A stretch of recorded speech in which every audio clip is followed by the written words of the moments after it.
Բարև ձեզ, դեկոնստրուկցիա, ռեկոնստրուկցիա զրույցների շարքն է, չեմ հիշում արդեն որերորդ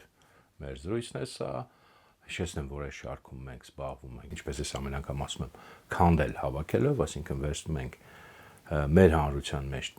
տարածված տարբեր պատկերացումներ, ինքնին պարզ համարվող ճշմարտություններ հանրային, ուրեմն ոլորտին վերաբերվող եւ փորձում ենք դրանք սկզբում քանդել, տեսնել մեջ ինչ որ բան կա թե չկա, եւ եթե կա, փորձում ենք նորից կրկին այսպես ասած հավաքել, մի քիչ նորոգել, դնել տեղը, իսկ եթե ոչինչ բան չկա, առաջարկում ենք պարզապես դեն շպրտել։ Այս վերջին արդեն չգիտեմ, որ երրորդ զրույցը մենք մի հատ թեմայի վրա ենք կանգ առել, ճիշտն ասած, սա առաջի թեման է, որի վրա այսքան երկար կանգ ենք առել եւ նախապես ես այդպես չէի ծրագրավորել, բայց քանի որ զրույցը գնում է եւ ոնց որ թե նաեւ ձեզ հետաքրքիր է դատելով արձագանքներից, շարունակենք, որտեվ կարևոր թեմա է ամեն դեպքում հիշեցնեմ, ուրեմն մենք խոսում ենք այն հարցադրման մասին, թե արդյոք ճիշտ է, որ հայերի եւ թուրքերի, նկատի ունենալով եւ արևմտյան թուրքերին, այսպես ասած, Թուրքիայի Օսմանյան կայսրության թուրքերին եւ Ադրբեջանի թուրքերին, միջև ուրեմն կոնֆլիկտը, խնդիրները արհեստական են, այսինքն դրսից են դրդված, ինչպես հիմա էլ շատերը փորձում են ներկայացնել, բայց ինչպես եւ դա ասել եմ, ես դա նոր տեսակետ չի, 100 տարուց ավելի գոյություն ունի, շատ հին տեսակետ է եւ շատ հաճախ են այդպես փորձել ներկայացնել եւ ոչ միայն թուրքական պաշտոնական տեսակետն է դա, խոսել ենք եւ դեռ կխոսենք, թե իրականում հայերի եւ թուրքերի միջև խնդիրը այսպես իրական օբյեկտիվ հիմքեր ունի, արմատներ ունի, ներքին, այլ ոչ թե ուղղակի դրսի ուժերից դրդված է, մենք պայմանավորվեցինք, որ առանձին կխոսենք սկզբից Թուրքիայի թուրքերի մասին, որը եւ հիմա սկսել ենք եւ շարունակում ենք, եւ հետո կանդրադառնանք Ադրբեջանի թուրքերին առանձին։ Բավականին խոսել ենք այս թեմայով, հասանք ի վերջո նրան, որ կարելի է ասել հնարավորինս, ինչքան որ հնարավոր է այս կարճ ու ցենց մատչելի ֆորմատի շրջանակներում, արդեն հագին տեսնում ենք, որ ոչ, այդ խնդիրը արհեստական չի, որ օբյեկտիվ լուրջ հիմքեր են եղել այդ խնդրի, եւ սկսեցինք անցյալ անգամ հատկապես խոսել հայկական ազատագրական պայքարից, նախանցած եւ անցած տարի, եւ տեսանք մի հետաքրքիր բան, որ այդ պայքարը իրականում ցավոք սրտի ի տարբերություն ոչ բոլոր, բայց շատ այլ ժողովուրդների, որոնք ազատագրական պայքար են մղել, իսկ մենք տեսանք, որ դա համատարած միտում էր այդ ժամանակաշրջանում բոլոր գրեթե ժողովուրդները, բացի, չգիտեմ, մեծապետական կայսրական ժողովուրդներից բնականում այդ ազատագրական փուլի միջով անցել են եւ եվրոպական, եւ ասիական, եւ ամերիկյան, եւ հետագայում նաեւ աֆրիկյան ժողովուրդները, բայց մենք տեսանք, որ ցավոք սրտի մեր հայկական պայքարը, որ հակառակ նրա ինչպես հաճախ մենք ինքներս մեզ ներկայացնում ենք, ինքը համազգային բնույթ չուներ։ Եվ իհարկե համազգային բառի բուն իմաստով ոչ մի շարժում չի լինում, ասենք համազգային են իմաստով բոլոր մարդիկ, բոլոր նույն ազգի մարդիկ ներգրավված են, բարձրանման բան չի լինում, քանակապես կամ չգիտեմ, բայց մենք տեսանք, որ հայկական ազատագրական շարժումը եւ հայկական էլիտաների ճնշող մեծամասնությունը իրար հետ որևէ ոչ մի կապ չեն ունեցել, այլև հակադրության մեջ են եղել, իսկ հայկական էլիտաները փաստացի դեմ են եղել հայկական ազատագրական շարժմանը, դա որոշ չափով հիմա ասես լղոզված է, թաքնված է, կամ նույնիսկ չել գիտակցում, բայց այդպես է եղել եւ էլիտաները ասելով տարբեր շերտեր մենք նկատի ունենք եւ ուրեմն մեծահարուստների շերտը, որը գիտեք հայերի մեջ բավական չէ, լավ էլ զարգացած է եղել այդ շրջանում հայ ունևորները, թե ռուսահայ, թե ուրեմն տաճկահայ եւ բարձրաստիճան հոգեվարականության մեծ մասը, չեմ ասում բոլորը, բայց մեծ մասը եւ շեշտում եմ բարձրաստիճանների մասին է խոսքը, ոչ թե շարքային գյուղի տեստերների, որոնք ժողովրդի իմաստ են կազմել, եւ մեծաշով նաեւ մտավորականության մեծ մասը բացի էլ այստեղ բացառություն կա հիմնականում ոչ էլի միշտ, բայց հիմնականում երիտասարդ ուսանողությունը, ոչ գիտեմ մտավորականությունն էլ տենց բարձր իմաստով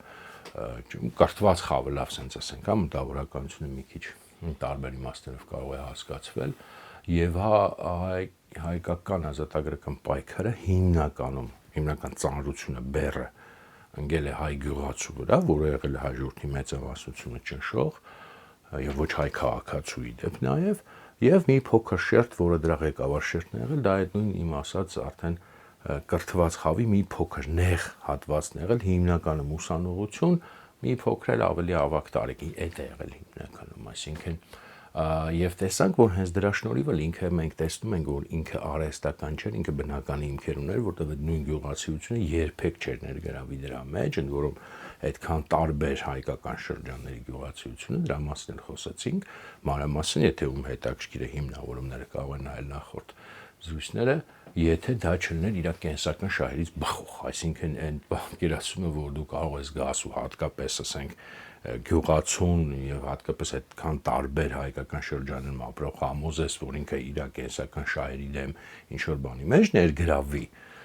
դա իհարկե հեքիաթ է, նման բան ուղղակի չի լինում, նման բան կարող է լինել միայն ֆանտազիորների գլուխներում, որոնք երբեք իրականությունը ռեալ շոշափելի չեն պատկերացնում եւ ռեալ հողի վրա չեն ապրում են իրենց դոկտրինալ ֆանտազիաներում։ Եվ մենք ասենք, որ այստեղ խնդիրը ոչ թե նա որ ներգրաված չեն եղել, օրինակ մեծահարուստները փող չեն տվել, եւ մենք ասենք ամենաքյասիբ ազատագրական պայքարներից է եղել, հենց նույնիսկ հատուկ այդ բառով եմ ասում, ոչ թե աղքատը նույնիսկ քյասիբ, չնայած եղել է ժողովուրդը հայ ժողովրդի, այսինքն իր ունևոր խավը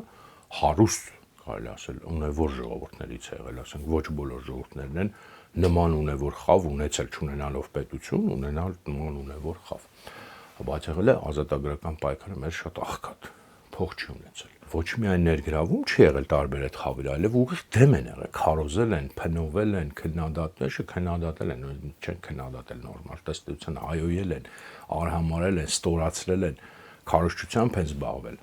եւ այստեղ միավորված են իրենք եղել նաեւ արտաքին ուժերի հետ եւ այն ինչ որ մենք այսօր որպես արձագանքներ ունենք, այսինքն որպես բան տենց էլի իբր շատ նոր մտքեր, շատ անգամ այն ժամանակ ձևակերպված այդ հակակարողչության արդյունքն է։ Բայց լավ, եթե իրենք չէին մասնակցում եւ նույնիսկ հակադրվում էին եւ այդպես թշնամական վերաբերմունք ունեին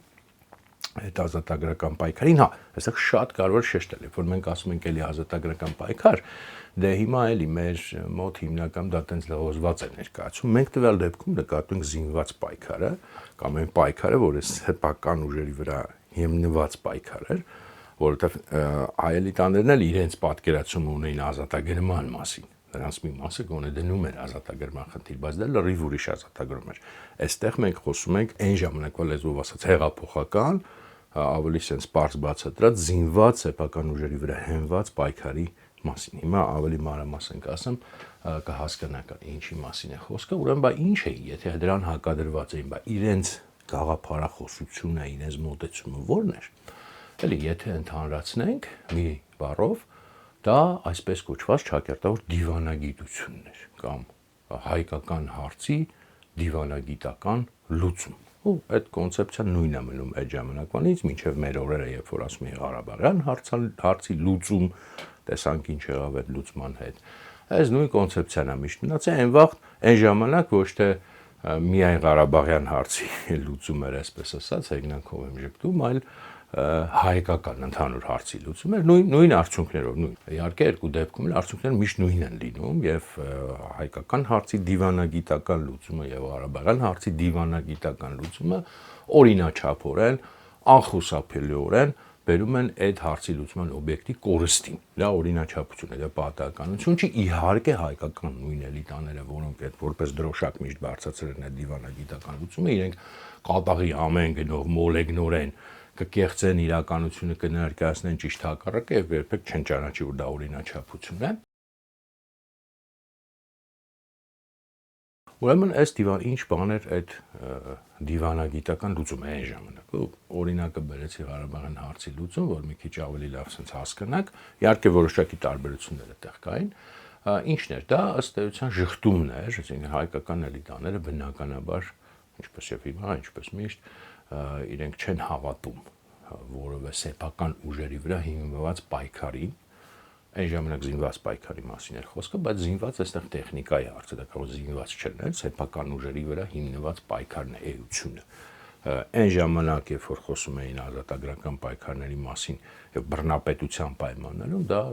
բնականից զինված բնույթ էր ստանում, բայց կարա չգիտեմ, խաղաղել լինի, էական չի դա։ Ժողովրդական ազատագրական պայքարը սեփական ուժերի վրա հիմնված ձևը զինված խաղաղ թե ինչ ձևի դա արդեն տեխնիկայի հարց է։ Այդ ժամանակ զինվածն էր ձևը, բնական ձևն էր, ուրիշ տարբերակ չկար, դա խաղաղ պայքարի տարբերակ չկար Օսմանյան կայսրության դեպքում կամ ռուսական կայսրության դեպքում թեկուզ։ Նրանք բնականաբար հայկական էլիտաները նման բանի չեն կարող հավատալ, դա իրենց համար ծիծաղելի էր, ռեալիստական չէր, իհարկե, որովհետև հայկական այդ էլիտաների Ես ամեն անգամ ասում հայկական չեմ ուզում ասեմ, հայկական դա միշտ ճակերտների մեջ վերցրել, որտեղ հայկական բառը բացասական կոնտեքստում չեմ ուզում անդադ օգտագործեմ։ Ռեալիզմը այդ իրանց մտածողության մեջ միշտ, որտեղ ռեալիզմը աշխարհում այն ժամանակ էլ հիմա էլ ճիշտ հակառակն է։ Միշտ ուժային գործոնի շեշտումն է, միշտ այնա, որ դու ուժային բալանսով, ուժային գործողություններով կարող ես հասնել արդյունքի, որ աշխարհը ուժի շուրջ է կառուցված։ Եվ միայն այս հայկական էլիտաների մոտ է, որ մինչև օրս ռեալիզմը ճիշտ հակառակ բանն է նշանակում։ Հասկանում եք, դա էլ է բան։ Այսինքն դե այստեղ ես չգիտեմ, կարող է մի քիչ այս բացատրությունը գռեհիկ է, կարող է ինձ էլ այդքան էլ դուրս չգաց, բայց երևի թե որոշ չափով ազդել է, որ այդ առևտրական խավը մի քիչ շատ է եղել մեր մոտ եւ այդ արևելյան շուկայից մտած պատկերացումները ռեալության մասին, ապա քաղաքական, ոչ քաղաքական, երևի շատ են մտել, որովհետև քաղաքականության մեջ ուժային գործոնն է կարևոր, բայց առևտրի մեջ, չէ՞, առևտրի մեջ էլ հաճախ ուժայինը կարևորը, բայց այստեղ ավելի այդ մանր sense, ասած արևելյան շուկայի առևտուրը, որը հիմնված է ավելի sense խափենք, ցենք եւ այլն, sense մաների վրա, ուժերին քծնենք, թույլին, չգիտեմ ինչ անենք, երևի տեղից է մտած այդ ձևի այդ արևելյան բազարի ռեալիզմը, որ ես կոչվում, որը մինչև հիմա կա, բայց ես ներկայացում եմ մեկ շատ sense բան իրան, բան բարձր ճակատով իբր շատ խելացի, բայց իրական դա ընդհանրապես այդ արևելյան շուկայի այն ամենակեղտոտ անկյունների մտածողությունն է, որ ոչ մի կապ չունի միջազգային քաղաքականության հետ եւ քաղաքակրթության հետ, դա հակակաղաքակրթական է, ես կասեի գավառական։ Լավ, ինչևէ, ուրեմն սա այս դիվանագիտությունը իրանց ըստ էության հակադիրն են, իրենք հակադիր է այդ զինված պայքարի կամ սեփական ուժերի վրա հիմնված պայքարի, այս տարբերակն էին առաջարկում, դե պարզ ասած է դիվանագիտություն կոչվածը, այդ դիվանագիտության միֆը, դա ընդհանրապես այն էր, որ արտաքին ուժերի միջոցով, արտաքին ուժերին, այսպես ասած, ներգրավելով, արտաքին ուժերի հետ խաղալով կամ նրանց միջամտությանը հասնելով, այսպես ասած, ճակերտավոր ազատագրել Հայաստանը, կամ ազատագրելը որն է դնել, ասենք, այդ արտաքին ուժերից մեկի հովանավորության տակ, բայց ոչ միայն Ռուսաստանի, ցանկացած, Ֆրանսիայի, ինչպես միշտ Ֆրանսիան էր նաև շատ մեծ պոպուլարություն միշտ ուներ հայերի մեջ այդ կոնտեքստում, դե հենց ռուսներից նեղանում էին, հիմիկվա պես էլ ռուսներից նեղանում են գրում են ֆրանսիացիների գիրկը, հետո ֆրանսիացիներից նեղանում են գրում են ռուսների գիրկը, արանքը կարողանում են անգլիացիների գիրկն էլ մեկ-մեկ փորձել փախնել եւ ում պատահի։ Նույնիսկ իտալացիներն են մի կարճ շրջան այդ հովանավորի բանը եղել հավակնորդել, դա տարբերություն չկա այդ հայկական էլիտաների մտածողության մեջ, դրա համար հիմա իրանք այդքան հեշտ այդ բաները անում են եւ ներկայացնում են ամեն անգամ որ դա բան անկախություն, իբր մի արտաքին բանից մյուսի մոտ փախնելը իրենց մոտ անկախություն է, իրական դա հին պատմություն է, նույն պատմությունն է, կրկն ոչ մի հետաքրքիր նոր բան չկա, շատ ձանձրալի է, երբ որ գիտես ինչպես ա եղել նախկինում, շատ ձանձրալի է ճիշտ ասած դիտել, լավ ասենք, նույնիսկ մարդիկ չիմանալով այդ ամեն ինչը ոնց են իրաց պապերի այդ ամեն ինչը կրկնում բառացի քայլ առ քայլ, չգիտեմ, ես արդեն նույնիսկ չեմ ջայնան, նայում եմ մեկ-մեկ ձանձրանում եմ, մեկ-մեկ չգիտեմ, այս հեգնանք, չգիտեմ, մի խոսքով լավ, ինչ որ է, անդադ այսօր շեղում եմ դեպի բանը, բայց հնարավոր չէ, որտեղ անալոգիաները հենց են, դժվար է չշեղվել անդադ դեպի այս կողմ, էլի դեպի մեր օրերը։ Եվ ուրեմն այս մոտեցման մեջ, այսինքն բերենք մի հատ դրսից տղա եւ դրա միջոցով, այլ ոչ թե սեփական պայքարի միջոցով, պայքարը վատ բան է, պայքարին չենք հավատում։ Ուրեմն ճակերտավոր ազատագրել, այստեղ էլի է ստեյության գրեթե բոլորն էին միավորված, հա, ոնց որ մենք այն ժամանակ տեսանք, որ շատ տարբեր գաղափարապես ուժեր էին, որոնք փաստացի թշնամական դիրք ունեին հայկական ազատագրական պայքարի նկատմամբ հայերի մեջ, հա, այսինքն եւ պահպանողականներն էին այդպես դեմ տրամադրված, եւ լիբերալները այն ժամանակվա։ Իհարկե այս տերմինները, որ ասում պահպանողական, լիբերալ, իրանք հիմա մի քիչ այլ ահագին այլ նույնիսկ նշանակություն ունեն, այն ժամանակ մի քիչ այլ, բայց էական չէ, հիմա չխորանամ, էլի։ Կարող եք ճիշտ է, չնայած կան որոշ աշխատություններ, օրինակ Աշոտ Հովհաննիսյանը ունի բավականին լավ նկարագրած էլի այդ ժամանակվա գաղափարական թևերը հայերի մեջ ու ընդհանրապես աշխարհում էլ դրանք մի քիչ այլ իմաստ ունեն այն ժամանակ, բայց ինչ որ է, մեզ հիմա դա կարևոր չի, իրանց իրական տարբերությունը, կարևոր տարբեր թևեր էին եւ հայ սոցիալիստները բոլորը, հա, դեմ էին հայկական պայքարին։ Այստեղ նույնպես այդ աստիճան միասնություն, չէ՞ որ սոցիալիստները ընդհանրապես մեծ մասամբ, ու բացի մի փոքր թևերից, որոնք ունեին ազգային հարցին, ասում ընդհանրապես ազգային հարցը այսպես բան էին անում, չէին դիտարկում, հատկապես բոլշևիկները, դա իրական ոչ միայն բոլշևիկները, մենշևիկները էլ ունեին քիչ, ճիշտ է, հայ մենշևիկները քիչ էին, էսերներ ունեին բավականին շատ, հիմնականում նախկին դաշնակներ, էլի կային սոցիալիստական խմբեր։ Այստեղ բայց բանի առումով այդ հայկական հարցի դիվանագիտության, հա, լուծում առումով էլի եւ հայ պահպանողականներն էին այստեղ ներգրաված եւ հայ լիբերալները, որոնք այլ հարցերում իրար կոկորդ էին կարծում, բայց այստեղ իրանք նույնն են եւ տարբեր բաները սոցիալական իմաստով նաեւ նույն ունևոր խավը, նույն բարձրաստիճան հոգեվորականության էլի մեծ մասը բացառություններ եղել են, օրինակ Խրիմյան հայրիկը, հա, բայց դա բացառություն է, չմտածեք, մեծ մասը այդպեսին չեն եղել։ Եվ մնացած բոլոր այդ խավերը, ուրեմն բան վերնախավերը ավելի շուտ իրանք այստեղ միասնական եղել։ Մնացած հարցերում իրար էլ եմ ասում կոկորդ են կարծել, ասենք օրինակ պահպանողականները եւ բաները։ Պահպանողականների մեջ մի փոքրիկ ավելի, sense ավելի, sense ասած առավել պահպանողական հոսանք, որը այդ ժամանակ արդեն ահագին էլ թույլ եղել է, որ ընդհանրապես դեմ էր որևէ կերպ այդ հայկական հարցի բարձրացմանը, հա, եւ sense լոյալ ապրելը այդ երկու կայսրությունում, դա երևի ավելի ազնիվ, ավելի բան հոսանք էր, որտեղ ինքը ճիշտ բան էր, էլի, այսինքն ոնց որ հակադիրն էր ազատագրության գաղափարի, ինքը բան չէր անում։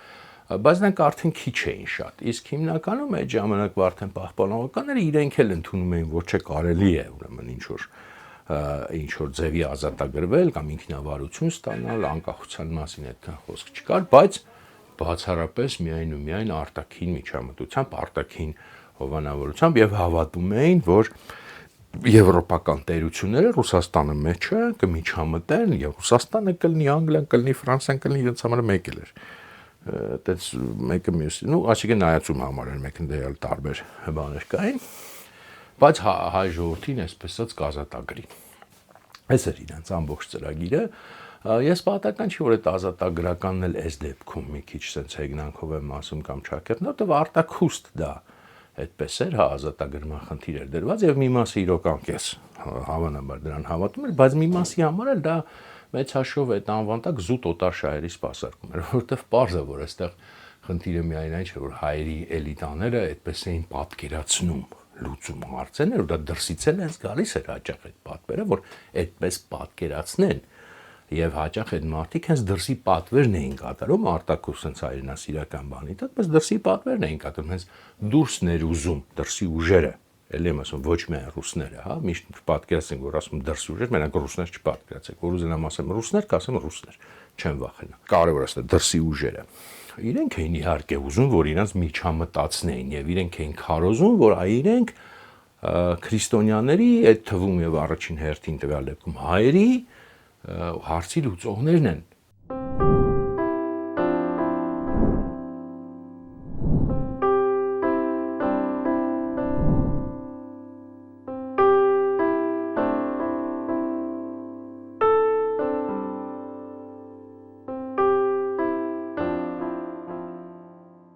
Եվ այստեղ գալիս ենք շատ կարևոր կետի, ուրեմն որ ոչ մի արտաքին ուժ այդ թվում եւ առաջին հերթին ռուսները երբեք չեն աջակցել հայկական զինված պայքարին, հայկական ժողովրդական պայքարին, սեփական ուժերի վրա հիմնված պայքարին։ Երբ որ ձեզ ինչ որ մեկը ասի, որ այդ աջակցել են, իմացեք, որ նա շատ թույլ հիմքեր ունի, չունի ապացույցներ։ Դիվանագիտական, այստեղ պետք է միշտ դա տարբերել, այո, դիվանագիտական, այսպես ասած հայկական հարցին, ճակերտավոր խաղաղ կարգավորմանը, միջամտությանը դիվանագիտական, Այո, ժամանակ առ ժամանակ ոչ միշտ մենք տեսել ենք ռուս-թուրքական վանդակում, դա տարբեր ցիկլեր է ունեցել, միջամտել են բնականաբար եւ ոչ միայն ռուսները,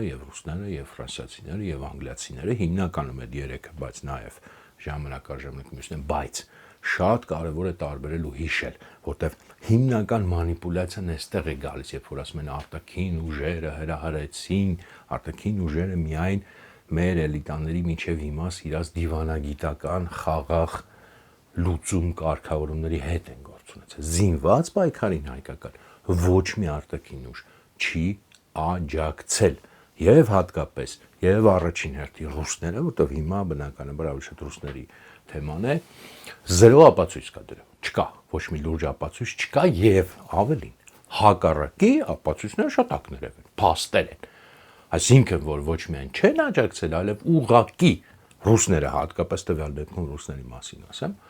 հատկապես ռուսները ուղղակի թշնամաբար են դրամադրված եղել, խանգարել են, դրա ապացույցները ինչքան ուզեք կան։ Հակառակի ապացույցները ինչ որ այդտենց անորոշ բաներ են, հակառակի ապացույցները ռուսները խանգարել են, թշնամաբար են վերաբերվել, որքան ուզեք, օրինակ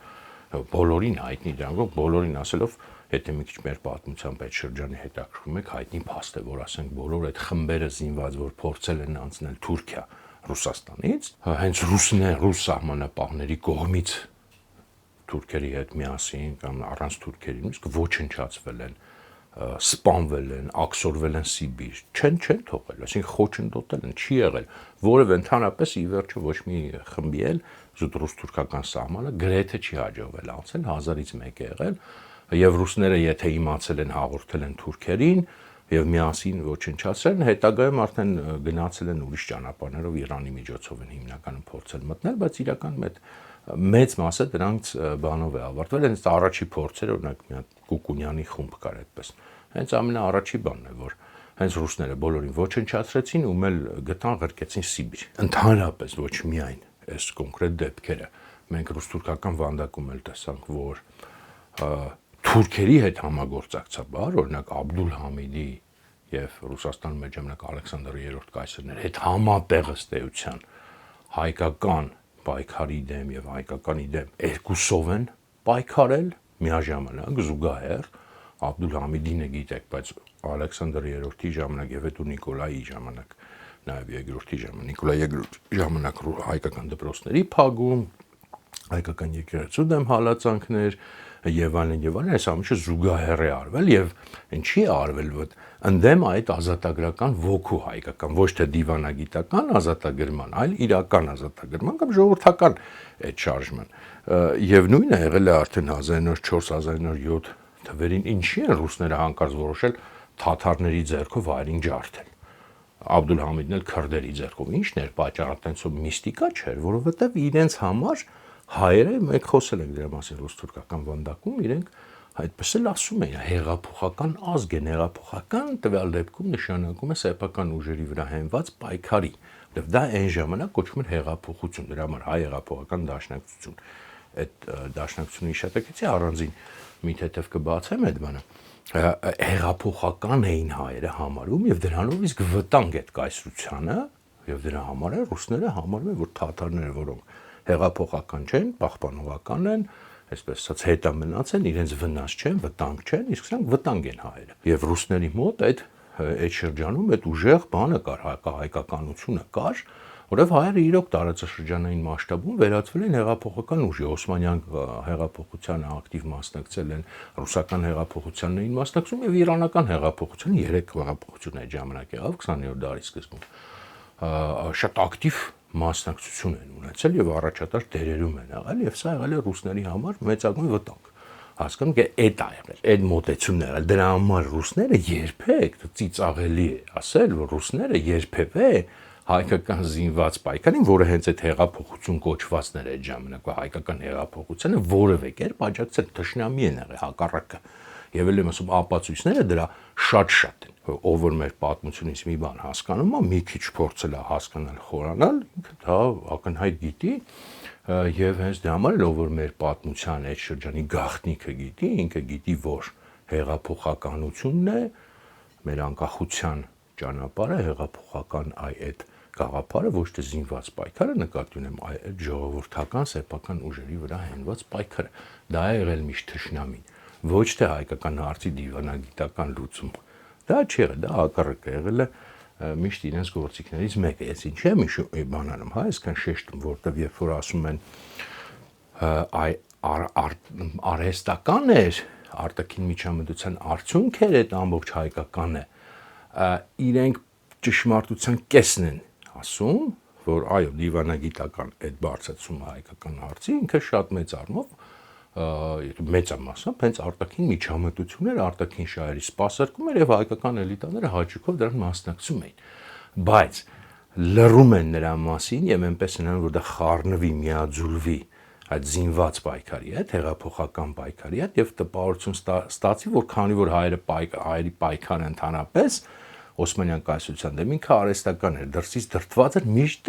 միշտեր էլ եմ ասում, ճիշտ հակառակն էր դուրսը դեմ էր դրան եւ այն որ հայկական էլիտաները այդքան ակտիվ դեմ էին, դա էլ է հավելալապացից, որովհետեւ եթե էլի ռուսական մասով խոսանք, դե ռուսահայ էլիտայի ըստ էության չգիտեմ, ասենք, ռուսական գործակալ ասված նկատի չեմ պարտադիր պասպորտով անձնաբանով թղթով, բայց մտածողությամբ դրանք բոլոր ռուսական շահերի սպասարկող էին, բաց էլ ասում էին։ Ասենք Գրիգոր Արծունին մշակի հիմնադիրը, մշակ թերթի եւ հայ լիբերալիզմի այն ժամանակվա այսպես ասած հայրը, ինքը ասում էր հայերը քաղաքականապես ռուս են։ Այսինքն իրենք ընդունում են մշակութային ազգ որպես մշակութային ինքնավարություն, բայց քաղաքականապես համարում են, որ մենք չպետք է անկախ լինենք։ Դա Ստեփանոս Նազարյանցից էր գալիս։ Ես չեմ ասում այդ մարդիկ վատն են, չեմ ուզում դուք մտածեք ոչ ինչ բացասական կերպարներ։ Մարդիկ այդպես են մտածել, մենք հիմա փաստերից ենք խոսում։ Իհարկե, այսօրվա կոնտեքստում մի քիչ մարդկանց շատ զարմանալի կարող թվալ, լիբերալը ռուսական գծի կողմնակից էր, այդպես էր այն ժամանակ։ Հիմա չքննարկենք ինչու, բայց այդ էր։ Եվ իրենք ըստ էության համարում են դա ճիշտ եւ գիտակցաբար էին սպասարկում շահերը եւ եթե ռուսական քաղաքականությունը թաքնված թեկուզ նպատակ ունենար հայկական զինված պայքարին ինչ որ ձևի աջակցել հենց այդ մարդիկ որոնք ռուսական էին իրենք կաջակցեին բայց իրենք քննադատում էին հայոյում էին ինչու որովհետեւ դա հակասում էր արտաքին շահին իսկ իրենք արտաքին շահն էին առաջ տանում ասում էին արտաքին միջամտությամբ խաղաղ կարգավորում կլինի ոնց որ նույնը մեր ժամանակ եղել ով որ ասում էր խաղաղ կարգավորում լուծում հիմա ով որ ասում է այդենք բոլոր արտաքին շահն սպասարկել այդ բոլոր արտաքին ծրագրերն եղել հիմա էլ դա պարզ է ասենք կոնկրետ Ղարաբաղում օրինակ ռուսական զորք բերելու նպատակով ասում էին Ղարաբաղյան հարցի լուծում կարգավորում Այս կարևոր բան է եւս մի անգամ արձանագրենք որևէ արտաքին ուժ առաջին հերթին եւ հենց Ռուսաստանը կյանքում զինված պայքարը հայկական սեփական ուժերի վրա հիմնված պայքարը չի աջակցել դա ուրիշ բան է եղել ուրիշ ճակերտավոր ազատագրում է եղել որ նրանք աջակցեն այդ դիվանագիտական այսպես ասած ճանապարհը եւ լուծումը եւ այստեղ մնաց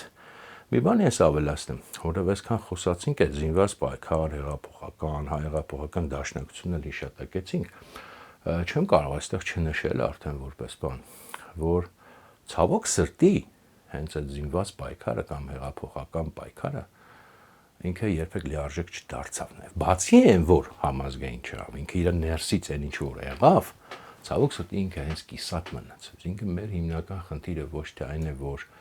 որովհետև տենց են ներկայացում այ այդ զինված պայքարը չլիներ մեզ չէին կոտորի հա ճիշտ հակառակը այդ դիվանագիտականն է մեր դրան այդ արդյունքը մեր բոլոր ողբերգություններին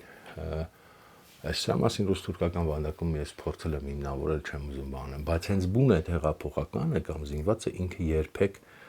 չկարողացավ վերածվել լիարժեք հոսանքի, ինքը միշտ կար, բայց միշտ մնաց կիսատ, ուրեմն այստեղ բացատրեմ էլի ինչն է խնդիրը, քանի որ այնտեղ սկզբնական շրջանում այդ հեղափոխական ճանապարհի առաջամարտիկ եղել է հնչակյան կուսակցությունը մոտավորապես դա մինչև 1894-96 թվեր, հետո դաշնակցությունը արդեն առաջատար դարձավ եւ էլի այս դրա համար կոչվում հայ հեղափոխական դաշնակցություն շատերը հիմա զարմանում ինչ կապ ունի հեղափոխություն, որտեղ հեղափոխություն այդ շրջանում ոչ միայն հայերը ամբողջ աշխարհում կոչում էին նաև ազատագրական պայքարները, ազգային պայքարները, զինված պայքարները։ Հեղափոխությունը դա է, այսինքն ազգի ազատագրական պայքար, ազգային տվյալ դեպքում, պայքարը եւ դրա համար իրանք կոչվեցին հեղափոխական, որպեսզի շեշտեն, որ իրանք ոչ թե այդ դիվանագիտականի կողմնակիցն են, այլ զինվածի կողմնակիցն են, բայց խնդիրը նա է, որ դաշնակցության ղեկավարների մեծ մասն էլ եւ հենց հիմնադիրները իրենք դուրս են եկել այդ էլի կիսալիբերալ միջավայրից, այդ նույն մտածողության միջավայրից, նույն այդ կրթված խավից եւ որքան էլ իրենք փորձել են հենց իրենք յուրացնել այդ մյուս ճանապարհը, որը Միքայել Նալբանդյանից է գալիս այդ գիծը, հեղափոխական գիծը։ Իրենք երբեք էլ մինչև վերջ դա իրական դրակարողը չդարձան եւ ինչ ստացվեց։ Ճիշտ է, դաշնակցության մեջ եղել են գործիչներ ավելի շատ արևմտահայերից, նույն Հայր Դժոխքը,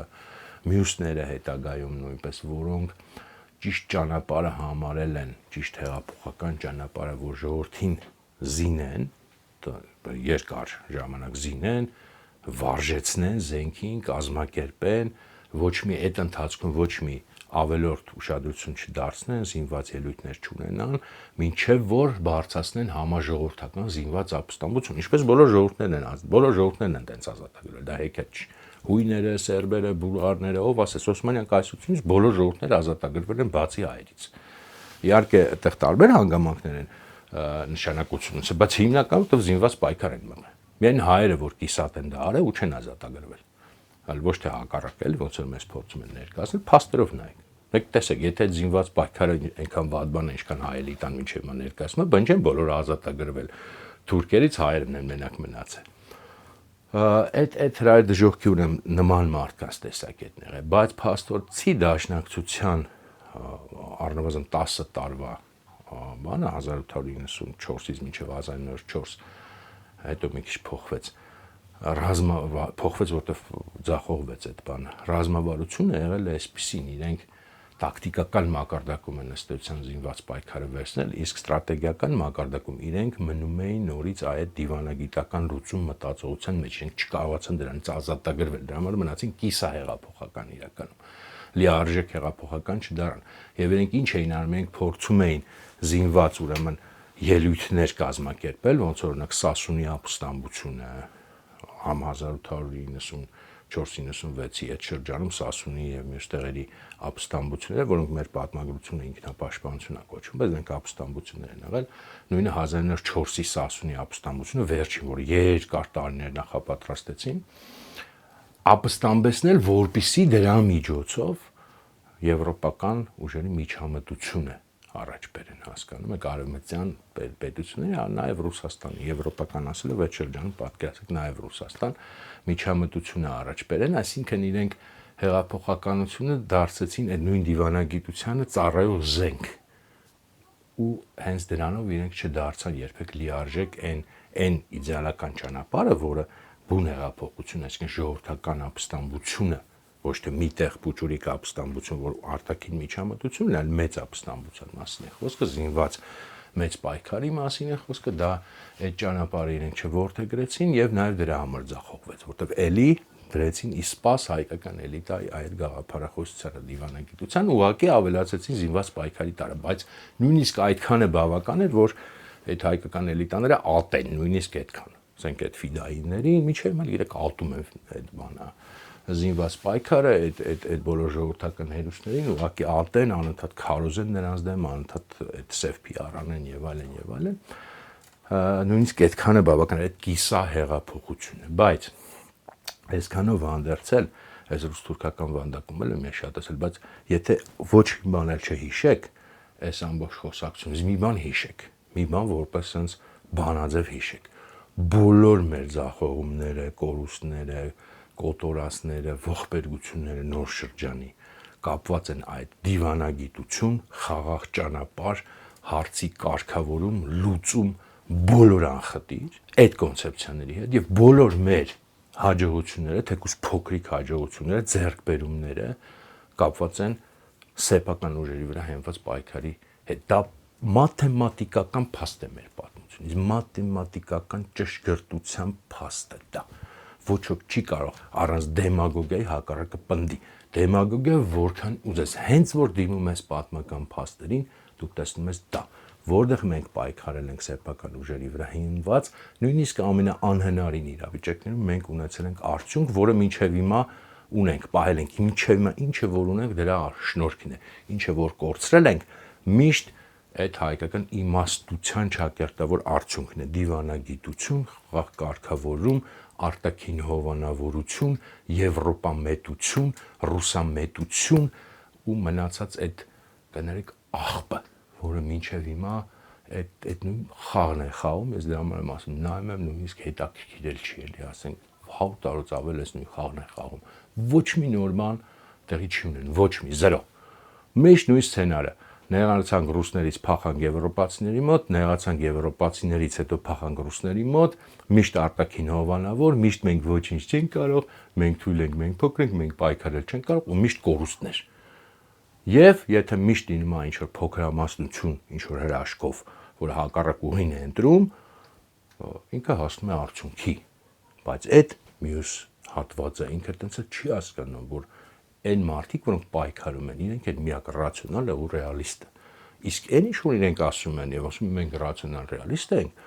դա աբսուրդ է, իրացիոնալիզմ եւ իրեալիզմ եւ հեքիաթներ։ Բայց այդպես է ցավոք սրտի։ Դե այսքանով այսօր ավարտեցինք, կհանդիպենք մյուս անգամ։